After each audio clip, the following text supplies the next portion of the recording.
Hello dear everyone, मैं हूं सुनीता सिंह और आप देख रहे हैं केमिस्ट्री क्लासेस। जो अभी अपने क्लास में करने वाले हैं स्ट्रक्चर ऑफ एन एटम से 50 important numerical question with full calculation covering complete chapter.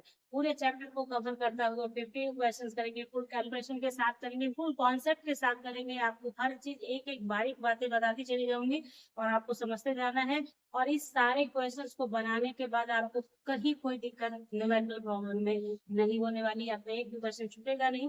Video आपको हेल्पफुल लगेगी तो अपने दोस्तों के साथ शेयर कर लीजिएगा, वीडियो को लाइक कीजिएगा, चैनल को सब्सक्राइब कर लीजिएगा। चलिए स्टार्ट करते हैं क्वेश्चन नंबर 1 से। क्वेश्चन क्या कह रहा है वो देखेंगे। क्वेश्चन में है कि the atomic number of an element is 5 and mass number is 11। ठीक है।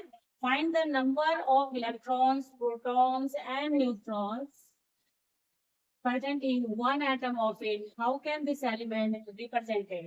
इस क्वेश्चन को बनाने से पहले, क्वेश्चन बहुत इजी है, फटाक से आप बना लेंगे, लेकिन समझिए इस चीज को।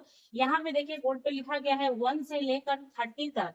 1 से लेकर 30 तक एलिमेंट और उसका जेड से एटॉमिक नंबर को रिप्रेजेंट करते हैं। आप सभी को पता है ये बात, ठीक है। एटॉमिक नंबर, तो एटॉमिक नंबर के साथ लिखा गया और 1 से लेकर 30 तक आपको एकदम, जिसको कहते हैं मुंह जबानी याद रखनी है, मुंह जबानी याद रखना चाहिए आपको, तभी आप मतलब इस चैप्टर में और आगे क्लासिफिकेशन ऑफ एलिमेंट्स पे बहुत अच्छा पकड़ बना सकते हैं अपना। और ये काम कर जाएगा आपके क्लास 12 तक। तो मेहनत कर लीजिए। 11th में 12th में बहुत ज्यादा मेहनत करना पड़ता है, इसलिए यहाँ तक कर लीजिएगा। तो इसमें देखें, इसमें आप क्या करना है कि बोलिए, दो चार और बोलिए, ध्यान हो जाएगा आपको। Hydrogen 1, helium 2, lithium 3, beryllium 4, boron 5, carbon 6, nitrogen 7, oxygen 8, fluorine 9, neon 10, sodium 11, magnesium 12, aluminium 13, silicon 14, phosphorus 15, sulfur 16, chlorine 17, argon 18, potassium 19, calcium 20, scandium 21, titanium 22, vanadium 23, chromium 24, manganese 25, ferrous 26, cobalt 27, nickel 28, copper 29 और zinc 13। ध्यान रखिएगा, यहाँ से लेकर ये सब ट्रांजिशन मेटल है जो कि आपको क्लास 12 के अंदर पढ़ना पड़ेगा। तो देखिए ये कैल्शियम 20 है। अब यहाँ की जो रेड से घेरा गया ये सब इनर्ट गैस है। हीलियम भी इनर्ट गैस है, नियॉन भी इनर्ट गैस है और आर्गन भी इनर्ट गैस है। इतना याद रखिए, आपका बहुत सारा काम हो जाएगा, ठीक है। अब क्वेश्चन पे आते हैं। तो क्वेश्चन में क्या कहा कि मान लेते हैं कि एलिमेंट को हमने मान लिया कि एस है, ठीक है। जेड से एटॉमिक नंबर को शो किया जाता है और ए से मास नंबर को शो किया जाता है। ये जो मास नंबर लिखा गया है उसको ए से शो किया जाता है, ठीक है। तो x Z A, atomic number नीचे लिखते हैं और मास नंबर ऊपर लिखते हैं, ओके। तो आपका एटॉमिक नंबर 5 दिया है और मास नंबर 11 दिया है। अब देखिए, number of electrons equal to number of protons equal to atomic number होता है। यानी एटॉमिक नंबर जो है वही उसका इलेक्ट्रॉन का भी संख्या होगा, वही उसके प्रोटॉन का भी संख्या होता है। इसीलिए इलेक्ट्रिकली न्यूट्रल होता है आपका क्या, एटम, जो कि दिया गया है कितना यहाँ पे 5। ओके, तो नंबर ऑफ न्यूट्रॉन्स निकालने के लिए ए माइनस जेड करते हैं। ए माइनस जेड, तो ए क्या है 11 है, जेड 5 है, तो 6 आ गया। अब यहाँ देखिए एटॉमिक नंबर 5 है तो वो कौन सा एलिमेंट है, बी है, बोरॉन है, ठीक है। तो अब आप इसको रिप्रेजेंटेड कैसे करेंगे, बी आर, सॉरी ब्रोमीन नहीं है, बी बोरॉन है, बी आर, सॉरी बी 5 और 11, ठीक है। तो ये रिप्रेजेंटेशन का तरीका हो गया। तो अब right the complete symbol for the atom with given atomic number Z and atomic mass A, okay. अब देखिए यहाँ पे जेड और ए दे दिया है, आपको कंप्लीट सिंबल लिखना है तो इसके लिए याद होना जरूरी है। सिंबल के साथ एटॉमिक नंबर याद होना जरूरी है, बहुत जरूरी है। इसलिए इसको अभी भी मैंने रखा है बोर्ड पे ताकि आप समझें कि क्यों आपको क्वेश्चन नंबर 1 पे ही ये कहा गया कि इतना तो याद होना ही चाहिए आपको, तब बहुत आसानी हो जाता है काम करने में। तो देखिए जेड मतलब एटॉमिक नंबर, ए मतलब एटॉमिक मास। तो जेड 17, तो 17 एटॉमिक नंबर किसका है, देखिए आपका क्लोरीन का है। तो जेड अगर आप पता कर लिए तो ए को याद रखना कोई जरूरी नहीं है, आप ए याद रखना कोई जरूरी नहीं है, जेड से ही काम हो जाता है। जेड मतलब एटॉमिक नंबर, आपका जो सिंबल दिया है एटॉमिक नंबर के साथ ही दिया है पीरियोडिक टेबल के अंदर भी। तो यहाँ पे जो रिप्रेजेंट कैसे करेंगे आप, तो आप समझ गए कि क्लोरीन है मेरा, तो आंसर मेरा क्या हो जाएगा क्लोरीन, है ना। क्लोरीन के साथ आप लगा देंगे क्या 17 और 35। 17 कहाँ लिखेंगे, नीचे लिखेंगे, 35 कहाँ लिखेंगे, ऊपर लिखेंगे। उसी तरह से जेड 4, तो एटॉमिक नंबर 4 किसका है, बेरेलियम का है, तो आप लिखेंगे बेरेलियम, 4, 9, उसके बाद Z15 यानी एटॉमिक नंबर 15 किसका है, फास्फोरस का है। तो आप लिखेंगे P। देखिए आप कहेंगे कि मास नंबर या एटॉमिक मास याद रखना भी जरूरी है, नहीं ऐसा कोई जरूरी नहीं है। आप Z पहचान लेंगे तो Z से ही आपका सिंबल आएगा, Z से ही सिंबल आएगा, तो सिंबल इसी से आएगा, इसलिए इसको ध्यान रखिएगा, एकदम जरूरी है, इसको लिख के रख लीजिए। और तो चलिए यहाँ पे 15 और 31, तो ये आंसर हो गया। क्वेश्चन नंबर 3 देखेंगे, how are Cl minus and H2 minus ions related to each other. यहाँ पे एक और आयन आप जोड़ लीजिए, एक और आयन जोड़ लेते हैं प्लस वाला K प्लस, ठीक है। तो 3 आयन को देखेंगे हम लोग, Cl माइनस 2, H2 माइनस और K plus ions related to each other. इससे क्या है कि आपको दोनों आयन के बारे में समझा दूंगी। देखिए दो तरह का आयन होता है, पॉजिटिव और निगेटिव। तो निगेटिव आयन यानी क्लोरीन माइनस जो दिया गया है आपको, क्लोरीन माइनस, तो इस क्लोरीन के पास जितना एटॉमिक नंबर होता है, एटॉमिक नंबर उतना ही इलेक्ट्रॉन होता है। तो क्लोरीन का एटॉमिक नंबर कितना, 17, तो 17 इलेक्ट्रॉन इसके पास था। निगेटिव का मतलब है इसने इलेक्ट्रॉन गेन किया है, यानी एक इलेक्ट्रॉन इसमें ऐड हुआ, टोटल इलेक्ट्रॉन 18 हो गया। आयंस का मतलब समझिए, Cl माइनस यानी जितना पहले से इलेक्ट्रॉन था उसमें एक ऐड हो गया।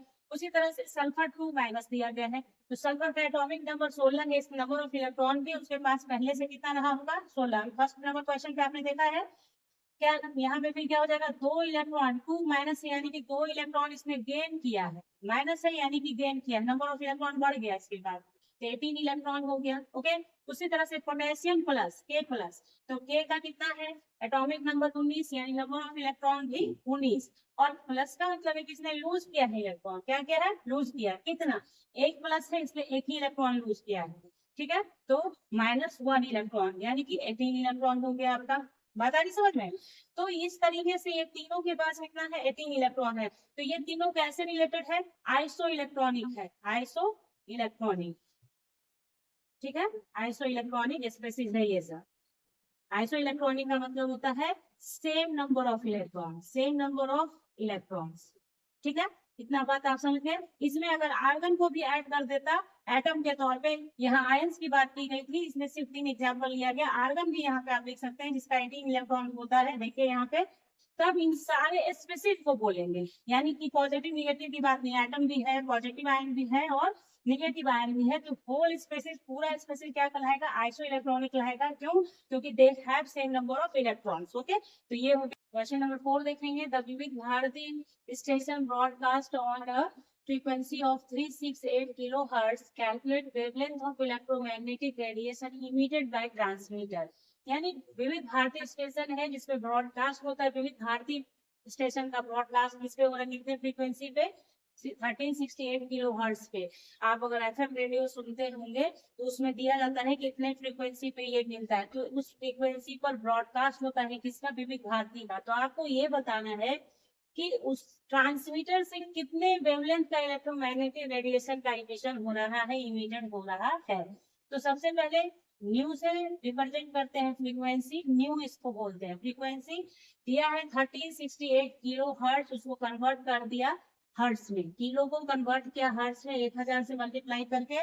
वेवलेंथ व्हाट है आपको बताना है, और ये एक रिलेशन है जो आपको याद रखना है, ठीक है, हमेशा याद रखना है। देखिए इसका कितना महत्व है, लिख दिया है मैंने, हमेशा याद रखिए। ये रिलेशन तो एकदम आपको याद रहेगा, बहुत इजी है, ये फिजिक्स में भी काम करता है। Lambda equals to C by frequency, तो लैम्डा आप जान ही रहे कि वेवलेंथ है, और ये न्यू आप जान ही रहे कि फ्रीक्वेंसी है, और सी क्या है, वेलोसिटी ऑफ लाइट बोले, स्पीड ऑफ लाइट बोले, जिसका वैल्यू भी याद रखिएगा, 3 × 10⁸ मीटर पर सेकेंड। ओके, तो इतना काम आपने कर लिया, उस बात को याद रख लिया। देखिएगा अभी के बाद जो भी धीरे धीरे न्यूमेरिकल में हम लोग एडवांस लेवल पे जाएंगे तो उसमें कितना इसका यूज आएगा।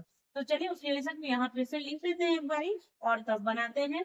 तो लैम्डा इक्वल्स टू सी का वैल्यू कहाँ से लिख लीजिए आप, 3 × 10⁸ डिवाइडेड बाई इससे 3068 × 1000, ठीक है। और देखिए ये हर्ट्ज लिखा गया है, और इसका एक और यूनिट होता है, हर्ट्ज के जगह पे पर सेकंड भी लिख सकते हैं, हर्ट्ज के जगह पे पर सेकंड भी लिख सकते हैं। तो यहाँ आप क्या करेंगे, क्योंकि वेलोसिटी ऑफ लाइट मीटर पर सेकंड होता है, तो यहाँ पे पर सेकंड लिखिए। रीजन क्या है, हर्ट्ज ये पर सेकंड से पर सेकंड कट जाएगा तो मीटर बचेगा, जो कि वेवलेंथ का यूनिट हो जाएगा। ठीक है, इसलिए ध्यान रखिएगा इन सब बातों का। छोटी छोटी बातें नहीं, जब पूरी वीडियो आप देखेंगे तभी ये सब चीज समझ में आएगा आपके लिए। तो इतना कर लिया आपने। अब देखिए, इससे आपको इसको डिवाइड करना है, ऑब्वियस है नहीं कर पाइएगा, तो आप क्या कीजिए, इससे उधार ले लीजिए। कितना? कम से कम 3 ले लीजिए। 30 इससे उधार ले लीजिए, ये हो गया 3000। अब यहाँ से कैलकुलेशन का पार्ट है, तो ये बचा कितना, इससे आपने 3 लिया है, इसके पास 5 बचा। और ऑलरेडी यहाँ नीचे से एक जो ये जो 3 जीरो वाला है, ये ऊपर जाएगा तो -3 हो जाएगा, और डिवाइडेड बाय 1368 हो जाएगा। टोटल आप लिख लेंगे कितना, 3000 divided by 1368 into 10 to the power कितना, 2। 5 में से 3 जाएगा, 2 बचेगा। डिवाइड कर सकते हैं, वो कीजिए। यहाँ के बाद आगे बढ़ जाइए वीडियो में, और जिनको नहीं आता वो देख के, यहाँ मैंने करके आपको रफ दिखाया है, क्योंकि आंसर मैं लिखूंगी तो करेंगे ना। 1368 तो क्या है आपका, डिवाइड कीजिएगा, 2 टाइम जाएगा, इतना आया आपका। फिर आपका नहीं कटने लगेगा, डिस्ट्रीब्यूट किया आपने, इस तरह से बनाइएगा। ठीक है, तो यहाँ पे 2.19 आएगा। यहाँ पे देख लीजिए, पूरा रफ वर्क आपके सामने, आप ध्यान से देखेंगे, बना लेंगे। ठीक है, क्योंकि अगर 21 क्वेश्चन में जितना कैलकुलेशन है, अगर हर कैलकुलेशन को उस तरीके से बताया जाए ना, कैसे गया वैसे हुआ, तो फिर वीडियो 3-4 घंटे में बनेगा तो बहुत दिक्कत हो जाएगी। ठीक है, तो यहाँ पे हो गया 2.19 इंटू 10 टू दी पावर। देखिए, इसको डिवाइड करके आप कितना लाते हैं, 10 टू दी पावर 2 मीटर। यही वेवलेंथ हो गया आपका, कि ब्रॉडकास्ट अगर इस फ्रीक्वेंसी पे होता है तो उसमें जो रेडिएशन, इलेक्ट्रोमैग्नेटिक रेडिएशन निकलेगा, उसका वेवलेंथ इतना हो गया। तो ये आंसर हो गया। क्वेश्चन नंबर 9 देखेंगे। Calculate the frequency, wave number and energy associated with photon radiation having wavelength 6000 angstrom. Okay, इसमें तीनों चीज आ जाएगा आपका, frequency, wave number and energy. Okay, बहुत अच्छा क्वेश्चन है, डेली आई क्वेश्चन है, इसको बना लीजिए फटाक से। देखिए, सबसे एक ही इंफॉर्मेशन आपको पता है क्या, lambda equals to 6000 angstrom. Given नहीं है, वेवलेंथ है, लैम्डा वेवलेंथ है। एंगस्ट्रॉम को कन्वर्ट करेंगे 10 टू द पावर -10 मीटर से मल्टीप्लाई कर देंगे 6000 में। क्यों? क्योंकि एक एंगस्ट्रॉम बराबर इतना होता है। ये सब चीज बहुत ध्यान रखिए, तभी मैकेनिकल में पकड़ बनेगा। उसके बाद देखिए, रिलेशन जो हमेशा याद रखना था वो था frequency equals to C by lambda. ये निकालना भी तो है ना, फ्रीक्वेंसी। तो frequency C velocity of light लिखा, और लैम्डा का वैल्यू जो है वो लिखा। अब देखिए कैलकुलेशन कैसे किया गया, मीटर से मीटर कट गया, पर सेकंड बच गया, क्योंकि फ्रीक्वेंसी का यूनिट पर सेकंड या हर्ट्ज होता है। अब देखिए 3/6 को एक जगह कर लिया, और 0 0 वाले को एक जगह। 10 टू दी पावर 8 ऊपर था, और यहाँ देखिए 10 टू दी पावर -10 है, और ये तीन तीन जो ये 0 है, ये क्या हो जाएगा, प्लस हो जाएगा। तो 10 + 3 हो गया। तो यहाँ देखिए 3 2 6 कट के 1/2 हो गया। 10 टू दी पावर 8 ये ऑलरेडी था, और यहाँ जो 10 टू दी पावर ये जो -10 और +3 है, तो 10 में से 3 जाएगा तो -7 बचेगा। और ये -7 जब ऊपर जाएगा, तो ऊपर जब जाता है तो माइनस होता है, और -7 ऑलरेडी है। 8 -7 पूरा एक एक स्टेप लिखा है मैंने, आप ध्यान से देखेंगे और सब समझ जाएंगे, बात को सुनेंगे। यहाँ पे क्या होंगे, माइनस माइनस प्लस। तो देखिए हाफ है, तो 2 से इसको डिवाइड कीजिएगा तो 0.5 इंटू 10 टू द पावर 15 पर सेकंड आपका फ्रीक्वेंसी निकल गया। कोई दिक्कत है? ये क्वेश्चन नंबर 4 से ही आप फ्रीक्वेंसी निकालना सीख चुके हैं, यहाँ पे क्लियर हो गया। अब आइए wave number. Wave number represent ऐसे किया जाता है उसको, और 1/λ, यानी लैम्डा का रेसिप्रोकल जो होता है वो वेव नंबर हो जाता है। तो लैम्डा क्या दिया गया है, 6 वो आप देखते जाइए वहां पे। तो देखिए ये लिख दिया हमने। अब फिर से सॉल्व करेंगे, 1/6 रखा, 10 टू दी पावर -10, और ये 3 वाला यहाँ आ गया तो 10 टू दी पावर -7 हो गया। अब ये 10 टू दी पावर 7 जो -7 है, ये ऊपर गया तो +7/6 हो गया। ठीक है, 10 टू दी पावर 7/6। कैलकुलेशन समझिए कैसे कैलकुलेशन हो रहा है, ऐसे लिखने से लिखा हुआ तो कहीं भी मिल जाएगा आपको। ठीक है, अब देखिए करना क्या है, डिवाइड करना है 6 से इसको। तो आप क्या कर सकते हैं, इस 10 टू दी पावर 7 को 10 टू दी पावर 5 में कन्वर्ट कर देते हैं, 100 बना लेते हैं इसको। 2 जीरो से ये लिया, डिवाइड कर देंगे तो 100/6 10 टू दी पावर 5 पर मीटर। क्यों? क्योंकि लैम्डा का क्या होता है, मीटर होता है, तो रेसिप्रोकल है तो पर मीटर। वेव नंबर का पर मीटर यूनिट हो गया यहाँ पे। अब 6 से 100 को डिवाइड करिएगा आप, तो देखिए इस तरीके से डिवाइड होगा आपका। देखिए यहाँ पे किया है मैंने, तो 16.6 इंटू 10 टू दी पावर 5 रहेगा। क्योंकि हम लोगों को थोड़ा सा ये लिखना होता है स्टैंडर्ड फॉर्म में, तो ये वाला डिसमिल जो यहाँ जो डिसमिल है, ये डिसमिल आगे उठ के आएगा।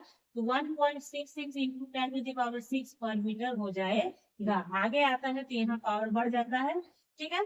उसके बाद देखिए दूसरा नंबर सॉल्व हो गया पेज नंबर। अब आया हमारी एनर्जी का। Energy of photon H nu होता है। क्या होता है देखिए E equals to H nu, ये भी याद रखना है। अभी तक मैंने इसे हटाया नहीं है क्योंकि तो बहुत सारा फॉर्मूला आता चला जाएगा और उसको याद रखना है। E equals to H nu where H is Planck's constant, जिसका वैल्यू होता है 6.626 इंटू 10⁻⁻34 जूल सेकेंड।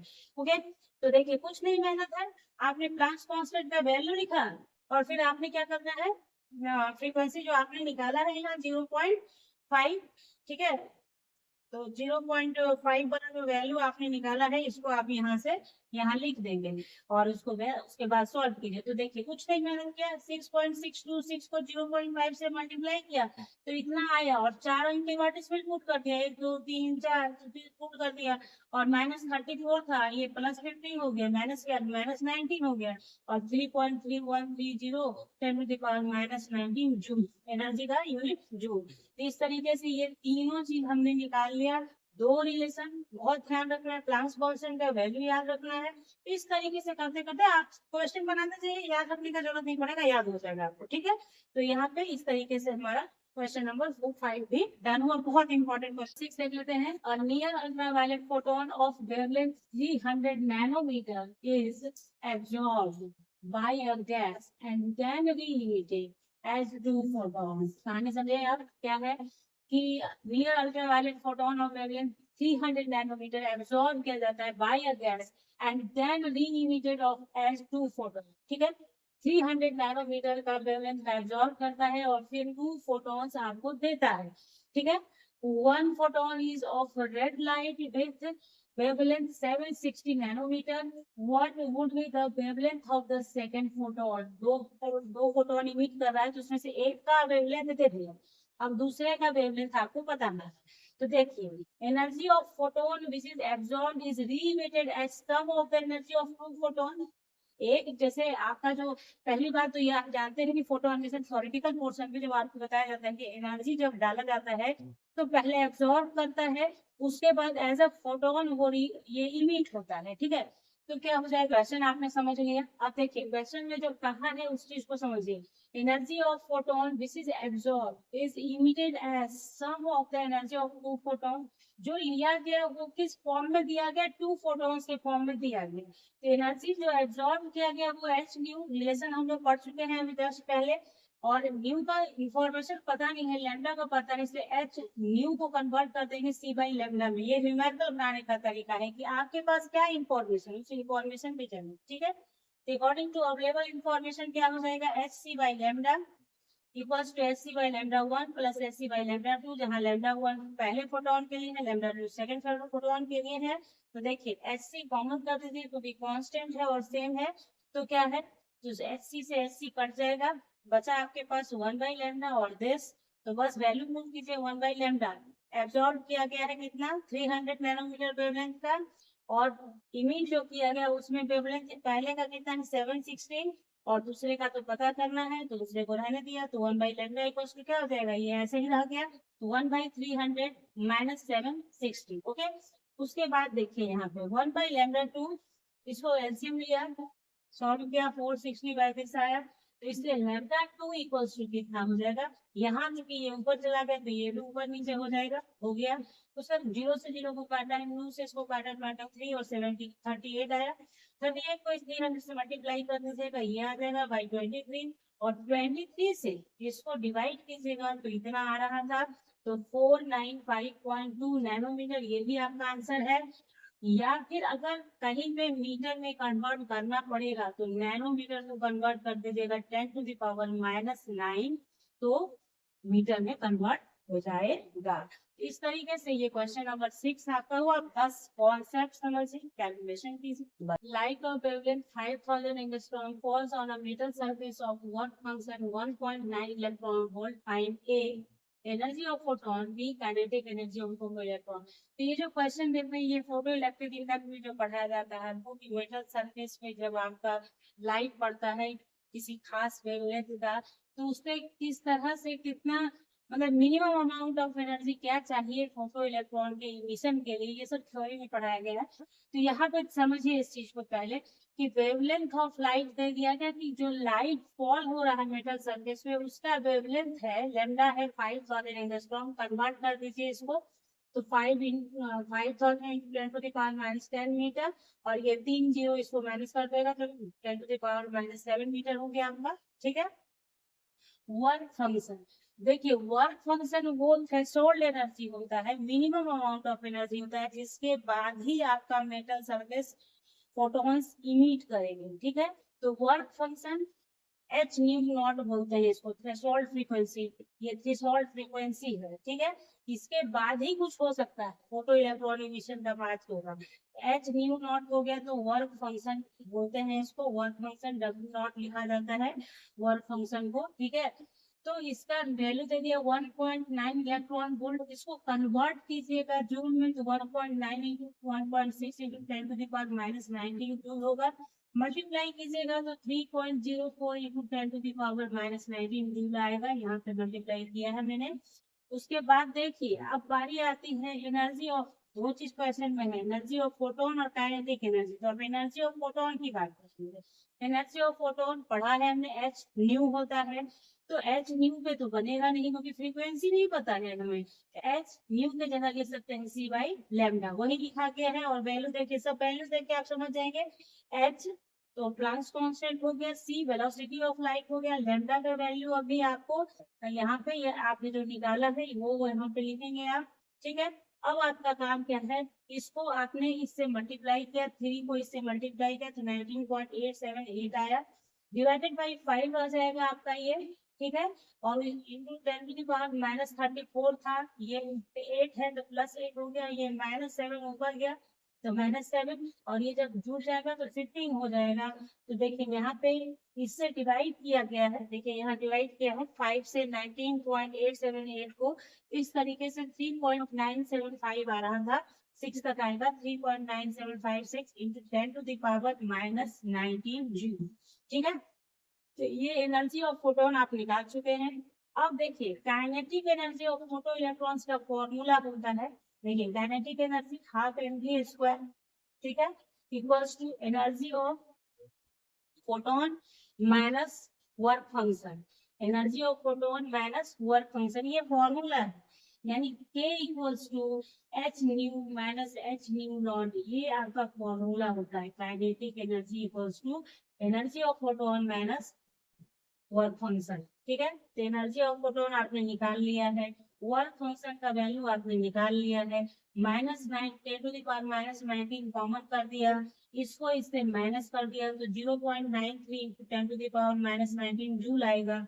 इसको इधर ले जाइएगा तो ये -20 में कन्वर्ट हो जाएगा, इतना छोड़ दीजिएगा कोई दिक्कत नहीं होगा। लेकिन ये आपका स्टैंडर्ड फॉर्म तरीका यही है। तो इस तरीके से 9.3 टू 10⁻⁻20 जूल। तो इसमें देखिए टोटल देखिए कैलकुलेशन भी टफ नहीं है, कैलकुलेशन भी बहुत इजी है, आसान कैलकुलेशन है, आप कर सकते हैं। सिर्फ अपना इसके अपना जो दिमाग है आपके पास कि कौन सा फॉर्मूला लगेगा वो देखिए। फॉर्मूला बहुत तरह का है, यहाँ पे एच न्यू हुआ, फ्रीक्वेंसी पता ही नहीं, एच न्यू लिख के क्या कीजिएगा, न्यू की जगह सी बाई लैम्डा लिखना ही पड़ेगा, तभी ये क्वेश्चन बनेगा। चलो ये देखेंगे, estimate the difference in energy between the first and second bohr orbital for hydrogen atom। ठीक है, डिफरेंस इन एनर्जी बताना है। ये जो जो आप यहाँ पे लिखा हुआ देख रहे हैं ये चीज, ये आप जब हाइड्रोजन स्पेक्ट्रम पढ़ते हैं वहाँ ये रिलेशन पढ़ाया जाता है। ठीक है। जहाँ आर एच जो है देखिए 1/λ R H Z square 1/n1 square minus 1/n2 square, जहाँ ये जेड जो है एटॉमिक नंबर है किसका, जिसके बारे में पता करना है एटॉमिक नंबर, तो यहाँ पे किसका हो जाएगा, हाइड्रोजन का हो जाएगा। और आर एच जो है ये है क्या, रेडबर्ग कांस्टेंट, कांस्टेंट, इसका वैल्यू आपको याद रखना होता है। कभी कभी क्वेश्चन में दे भी देता है लेकिन जनरली आपको याद रखना पड़ता है। वैल्यू आपके सामने यहाँ लिखा हुआ है 1.0967 10⁻7 पर मीटर होता है। ये आपको याद रखना पड़ेगा। अब देखिए बनाना कैसे, तो पहले तो ये जैसे ही ऑर्बिट की बात कर दिया, फर्स्ट ऑर्बिट सेकंड ऑर्बिट, बस इसी से पकड़ लीजिएगा कि ये कहाँ से आया है, हाइड्रोजन स्पेक्ट्रम का क्वेश्चन है, उसमें ऑर्बिट की बात है तो ऑर्बिट को लाना पड़ेगा हमको। यहाँ पे रिलेशन लिखा 1/λ से। अब देखिए अभी एक चीज और हम जानते हैं कि लैम्डा इक्वल्स टू ये भी लिखा जा सकता है, कैसे लिखा गया उसको समझ लीजिए थोड़ा सा। अभी जस्ट आपने पढ़ा था कि एनर्जी इक्वल्स टू क्या होता है, एच सी एच न्यू, ठीक है। तो एच न्यू मतलब एच सी बाई लैम्डा होता है ना, न्यू की जगह सी बाई लैम्डा। इस लैम्डा को ही निकालना है, तो लैम्डा को इधर कर देंगे यहाँ, तो क्या बचेगा, एच सी बाई ई बचेगा, बचा ना। ये लैम्डा यहाँ आ गया और ये ई यहाँ आ गया, तो ये चीज आया। तो बस डिफरेंस इन एनर्जी, एनर्जी की जगह पे क्या करना है, डिफरेंस इन एनर्जी को कर देना है। तो lambda equals to H C by delta E भी हम लोग जानते हैं। तो 1/λ क्या हो जाएगा, ये ऊपर चला जाएगा, ये नीचे चला जाएगा। ये आप समझ लिए कि कैसे हुआ। ई हम लोग अभी तक ई कर रहे थे, लेकिन जैसे ही हमको डिफरेंस की बात करेगा तो डिफरेंस लगा दिया यहाँ पे, ठीक है। तो इस तरीके से ये हुआ, समझ गए सब इसको, ठीक है। अब क्या करना है इन लोगों को, कि देखिए ये चीज हमने पढ़ा है ऑर्बिट वाइज, और ये हमने थ्योरी में अभी तक पढ़ा है। तो लैम्डा ये 1/λ ये भी होता है, 1/λ ये भी, ठीक है। तो 1/λ की जगह पे ये लिखा जा सकता है ना, delta E by H C equals to this, क्योंकि ये दोनों तो बराबर हो गया, तो ये वही लिखा गया है 1/λ, और ये वाला 1/λ दोनों आपस में बराबर हो गया, इसलिए delta E H C equals to this, ये लिख दिया मैंने यहाँ पे आपके सामने। अब देखिए अब क्या करना है, इसलिए डेल्टा ई यही तो निकालना है आपको, डिफरेंस इन एनर्जी। तो डिफरेंस इन एनर्जी वाला पार्ट को यहाँ रखा, एच सी यहाँ चला गया मल्टीप्लाई होकर, H C into R H delta square this, ठीक है। एच प्लांक्स कांस्टेंट है, सी वेलोसिटी ऑफ लाइट है, वैल्यू करते जा रहे हैं, रेडबर्ग कांस्टेंट का वैल्यू पुट किया जा रहा है, और जेड एटॉमिक नंबर है, हाइड्रोजन का 1 होता है, तो 1 का स्क्वायर लिखा, और ऑर्बिट नंबर फर्स्ट है फर्स्ट, और ऑर्बिट नंबर सेकंड है सेकंड, स्क्वायर करके लिख दिया। अब कुछ नहीं, अब तो सिर्फ सॉल्व करना है इसको, इससे मल्टीप्लाई किया, नंबर ऑफ टाइम आप कर चुके हैं पीछे, तो इन दोनों को किया, इतना आ गया। फिर ये जो था इसको लिख दिया। अब 10⁻⁻34, ये +8 और ये 7 है, तो वो भी +7 हो जाएगा। और यहाँ पे एलसीएम लिया 4, 4 - 1 आपके सामने। अब ये है, अब इतना लिखा, तो देखिए 4 से इसको डिवाइड कर दिया, तो 0.274 हो जाएगा, क्यों, क्योंकि 4 2 जा 8, ठीक है। फिर आपका 4 7 जा 28 और 4 4 जा 16, तो इतना हो गया। बस अब आपको कुछ नहीं करना है, बस इन दोनों को मल्टीप्लाई करना है। और देखिए यहाँ पे जो 3 आपका, हाँ ये 3 है आपके पास, ठीक है। ये वाला 3 से ये मल्टीप्लाई होके ये आया है, ठीक है। और ये 3/4 है, तो ये 3 रहेगा। तो बस इन दोनों को मल्टीप्लाई कीजिए और 3 से मल्टीप्लाई कीजिए, तो इतना वैल्यू आपके सामने आएगा कि 1.5517 इन 10⁻⁻18 जूल आएगा। एक्चुअली आपको जब मल्टीप्लाई कीजिएगा 15.517, तो बस उसको रीअरेंज कीजिएगा तो 1.5517 आ जाएगा। बस वो अरेंजमेंट आप कर लीजिएगा, क्योंकि अभी हम लोग क्वेश्चन 8 पर है, तो पहले के क्वेश्चन में बताया है कि किस तरीके से लिखना है आपको, तो इसलिए यहाँ तक चल सकता है, थोड़ा सा हम लोग तेजी में क्लास को ला सकते हैं। तो क्वेश्चन नंबर 9 है, what should be ratio of velocities of CH4 and O2 molecules so that they are associated with de Broglie wave of equal wavelength।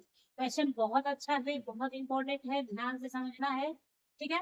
तो देखिए क्या करना है, कुछ नहीं, डी ब्रोगली इक्वेशन से हम जानते हैं कि lambda equals to H by M P होता है। डी ब्रोगली इक्वेशन यही है आपका, ठीक है। ये ध्यान रखना है आपको। एच यहाँ भी प्लांक्स कांस्टेंट ही है, जहां भी स्मॉल एच है वो प्लांक्स कांस्टेंट को ही रिप्रेजेंट कर रहा है, ठीक है। तो lambda equals to H by M P होता है।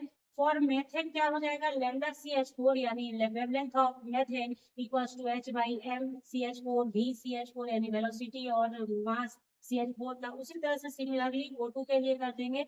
अब चूंकि क्वेश्चन ये कह रहा है खुद से कि de Broglie wave of equal wavelength है, यानी lambda CH4 equals to lambda O2 है, तो ये दोनों जब इक्वल है तो इधर भी इक्वल हो जाएगा। तो h बाई दिस, तो h से h को काट दीजिए क्योंकि कांस्टेंट है और दोनों अपोजिट साइड में है, तो ये कट जाएगा आपका।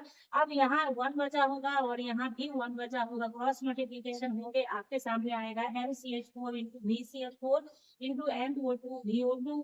अब हम वेलोसिटी का, हमें क्या बताना है, वेलोसिटी का रेशियो बताना है, तो वेलोसिटी को एक जगह कर लिया, velocity of CH4 velocity of O2, क्योंकि करना है क्या रेशियो आपको, ये भी ध्यान रखिएगा CH4 और O2 का। अगर उल्टा रेशियो होगा O2/CH4 तो फिर आंसर भी उल्टा हो जाएगा।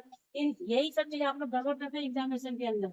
CH4 ऊपर रहेगा और O2 नीचे रहेगा, ठीक है। तो BCH4/BO2 तो MO2/MCH4, यानी मॉलिक्यूलर मास की बात कर रहा है ये M यहाँ पे। तो आप मास लिखेंगे कितना 32, और CH4 के लिए क्या हो जाएगा इसका 12, कार्बन का 12 प्लस 4 16, ठीक है। तो 16 हो गया 16, काट दिया गया तो 2:1, यानी कि वेलोसिटी ऑफ CH4 और वेलोसिटी ऑफ O2 का रेशियो क्या हो गया 2:1 हो गया। क्वेश्चन नंबर 10 देखेंगे, calculate the de Broglie wavelength of an electron moving with 1% of the speed of light. तो डी ब्रोगली से ये क्वेश्चन है, सिर्फ इसमें ध्यान क्या रखना है, इलेक्ट्रॉन मूविंग पार्टिकल है और वो मूव कर रहा है स्पीड ऑफ लाइट के 1%।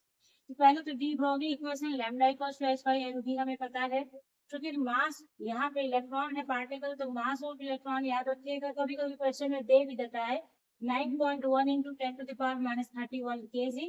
प्लैंक्स कांस्टेंट h यहाँ पे लिखने का कारण क्या है, देखिए 6.626 इंटू 10⁻34 जूल सेकेंड होता है।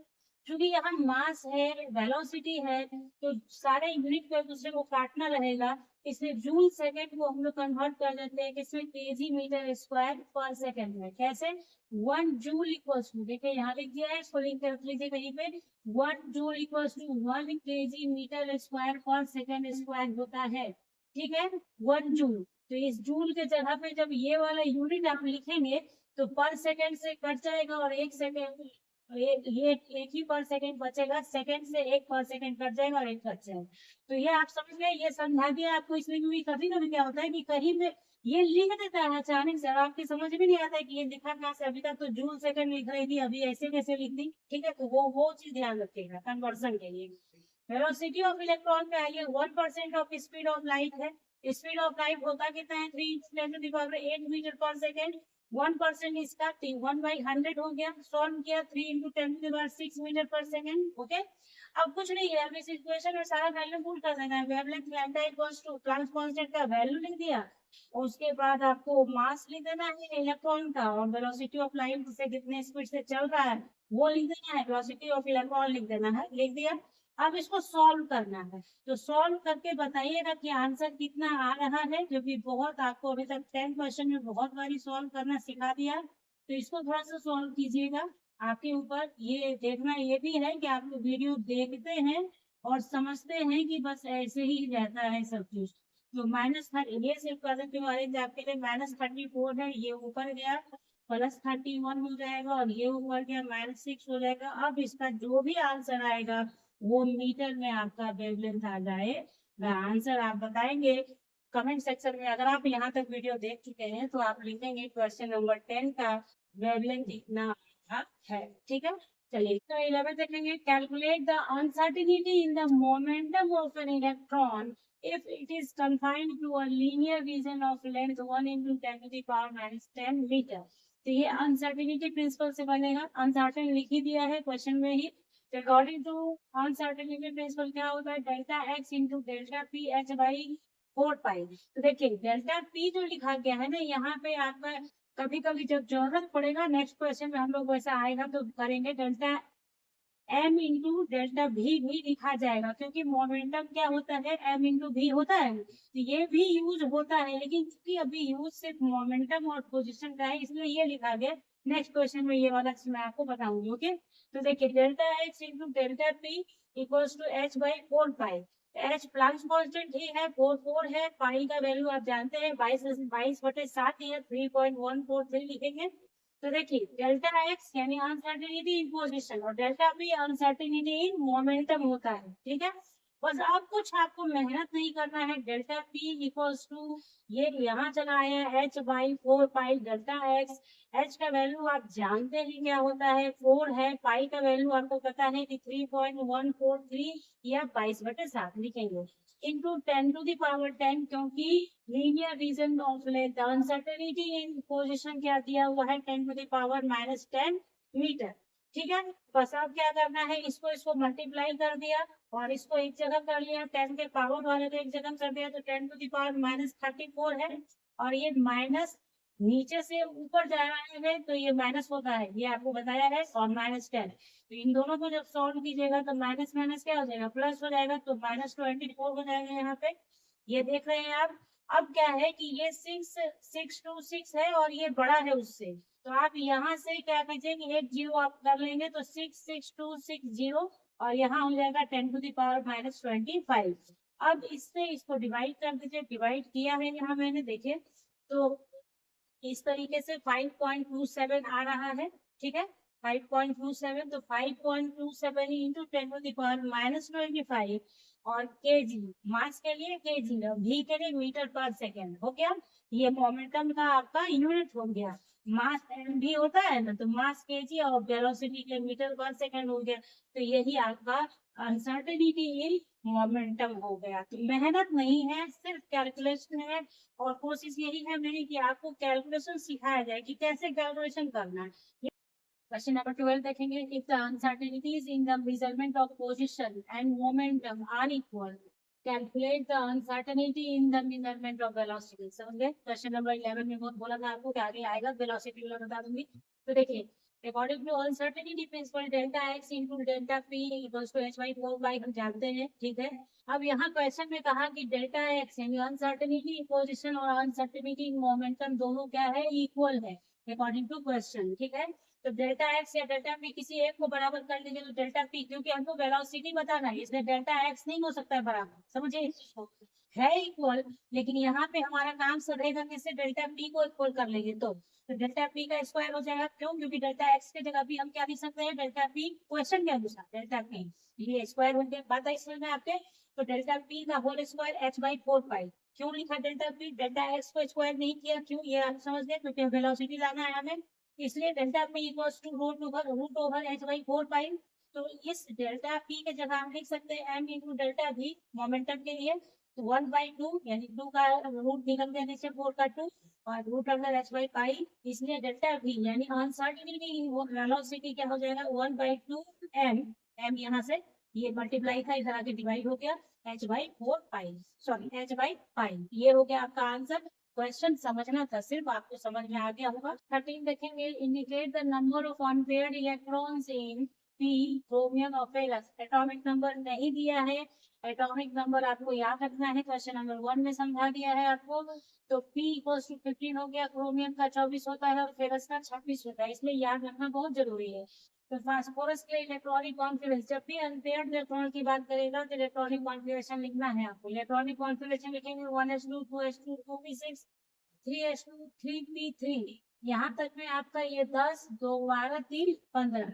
तो P, तो P X P Y P Z होता है, और पहले एक हुड्स रूल के अकॉर्डिंग क्या होता है, पहले एक एक इलेक्ट्रॉन भरेगा, उसके बाद बचेगा, तब पेयरिंग स्टार्ट होगा। तो बचा ही नहीं 3 इलेक्ट्रॉन, तो अनपेयर्ड इलेक्ट्रॉन कितना हो गया, अनपेयर्ड इलेक्ट्रॉन आपका कितना हो गया, 3 हो गया, लिखते जाइएगा, अनपेयर्ड इलेक्ट्रॉन 3। यहाँ पे देखिए क्रोमियम का खास गुण होता है, कुछ खास बात होता है, लिखेंगे जब आप इसको तो अकॉर्डिंग टू हुड्स रूल ही क्या हो जाता है, 4s2 ना होकर 4s1 हो जाता है, और 3d5 हो जाता है। जैसे रहता तो ऐसा है, ये ऐसे तो लिखना तो ऐसा चाहिए था आपको 4s2 और 3d4, लेकिन हुड्स का रूल कहता है कि हाफ फील्ड और फुल फील्ड ज्यादा स्टेबल है देन पार्शियल फील्ड्स। तो क्या करते हैं, यहाँ से चूंकि नियरेस्ट एनर्जी लेवल का है, इसलिए इलेक्ट्रॉन जंप कर जाता है, यहाँ 4s1 हो जाता है, यहाँ d5 हो जाता है, तो 4s1 और ये 3d, ठीक है। तो इस तरीके से अनपेयर्ड इलेक्ट्रॉन कितना हो गया, 5 और 1 6। तो अनपेयर्ड इलेक्ट्रॉन की संख्या कितनी, 6। ध्यान रखिए इन सब चीजों को लिखते जाइएगा, बस कुछ नहीं है मेहनत। उसके बाद देखिए 26 आया, तो अब 26 वाले में फिर सेम काम करेंगे, 1s2 2s2 2p6 3s2 3p6 4s2, यहाँ तक में 20 हो जाता है, और 3p6 हो गया। तो 4s2 जो है ये पूरा भरा हुआ फुल फिल है, और d6 तो पहले एक एक भर गया, फिर पेयरिंग स्टार्ट हुआ, तो यहाँ तक हो गया। तो नंबर ऑफ अनपेयर्ड इलेक्ट्रॉन कितना हो गया, अनपेयर्ड इलेक्ट्रॉन कितना, 4। तो इस तरीके से ये क्वेश्चन बन गया। तो ये क्वेश्चन देखिए कितना इजी है, लेकिन इसके लिए इलेक्ट्रॉनिक कॉन्फ़िगरेशन पता होना चाहिए, एटॉमिक नंबर पता होना चाहिए, तब आप इसको बना पाते। तो ये स्टार मार्क के लिख लीजिएगा इसका और कॉपर 29 था। इन दोनों का बहुत हाईलाइटेड करके रखे और इसको बना लीजिए ताकि आपको गलती नहीं हो आपसे, ठीक है। 15 करेंगे, right the values of all the four quantum numbers for the last electron in case of potassium, z बराबर 90। क्वांटम नंबर है, पहले इलेक्ट्रॉनिक कॉन्फ़िगरेशन लिख लीजिए, तो इलेक्ट्रॉनिक कॉन्फ़िगरेशन पोटेशियम का ये हो गया। लास्ट इलेक्ट्रॉन यहाँ 4s1 है, यानी 4s में गया। n जो होता है प्रिंसिपल क्वांटम नंबर, l होता है एजीमुथल क्वांटम नंबर, m होता है मैग्नेटिक क्वांटम नंबर और s होता है स्पिन क्वांटम नंबर। तो यहाँ पे s पे गया है और फोर्थ नंबर ऑर्बिट पे है, तो n जो है उसी को दिखाता है ऑर्बिट को, ठीक है। तो n बराबर क्या हो गया, 4 हो गया आपका। l बराबर 0 होगा क्योंकि s सबसेल के लिए 0 होता है, p के लिए 1 होता है, d के लिए 2 होता है और f के लिए 3 होता है। तो इस तरीके से में क्या है, l 0 है तो m भी मैग्नेटिक क्वांटम नंबर भी 0 होगा, क्योंकि मैग्नेटिक क्वांटम नंबर का माइनस l वैल्यू जो होता है माइनस l 0 से प्लस l तक जाता है, तो यहाँ 0 हो गया। और s के लिए प्लस हाफ या माइनस हाफ आप लिख सकते हैं, इसलिए क्योंकि अभी अकेला इलेक्ट्रॉन है, क्योंकि ये स्पिन को दिखाता है, स्पिन ऑफ इलेक्ट्रॉन को। ऑर्बिट में क्या है, एक ही इलेक्ट्रॉन है, तो प्लस हाफ या माइनस हाफ आप लिख सकते हैं। तो इस तरह से लास्ट इलेक्ट्रॉन का चारों क्वांटम नंबर पता चल गया। तो यहाँ एक कॉन्फ़िगरेशन था, क्वांटम पता किया। कभी कभी ये दिया रहेगा और ये पता करना रहेगा, तो वो कैसे करेंगे, वो क्वेश्चन नंबर 15 और 15 है, using SPMB notation describe the orbital with following quantum numbers. तो यहाँ पे क्वांटम नंबर दिया है, एसपीटी में आपको बताना है, ऑर्बिटल बताना है, ठीक है। तो यहाँ पे क्या है, n बराबर 1, l बराबर 0। n बराबर 1 अभी जस्ट बताया था क्वेश्चन नंबर 14 में, 1 हो जाएगा। ऑर्बिट आपका कौन सा है, 1 है। और l 0 किसके लिए होता है, s सबसेल के लिए, तो 1s ऑर्बिटल बताना है, ऑर्बिटल 1s ऑर्बिटल, ठीक है। उसके ये आंसर हो गया इसका। बी में आइए, n बराबर 4 है, l बराबर 3 है, तो n बराबर 4 यानी ऑर्बिट का संख्या 4 लिखेंगे आप, और l बराबर 3। तो अभी जस्ट आपको बार बार बताया जा रहा है कि s बराबर 0 होता है और l बराबर 0 होता है किसके लिए, s के लिए। l बराबर 1 होता है p के लिए, l बराबर 2 होता है d के लिए, और l बराबर 3 होता है f के लिए। तो बस l बराबर 3 किसके लिए है, f के लिए है, तो वो हो जाएगा। और फाइनल लिख लीजिए नाम अपने से, ठीक है। नेक्स्ट में आ जाइए, आप क्या है, n बराबर 3 और l बराबर 1 है, तो आप वहां से देख के लिख सकते हैं n बराबर 3, तो 3 तो 3 हो जाएगा, ठीक है। l 1 है, 1 किसके लिए, p के लिए, हो गया हमारा y के लिए। उसी तरह से n बराबर 4 है तो 4 तो लिख ही लेंगे। l बराबर 2 किसके लिए, d के लिए, तो ऐसे हो गया। तो यहाँ पे 15 क्वेश्चंस किया है, जिसमें मैंने पूरे चैप्टर के क्वेश्चन को लिया है, ताकि आपका एक भी क्वेश्चन एग्जामिनेशन के अंदर छूटे नहीं, चाहे वो एमसीक्यू में आ जाए, चाहे वो सब्जेक्टिव क्वेश्चन में आ जाए।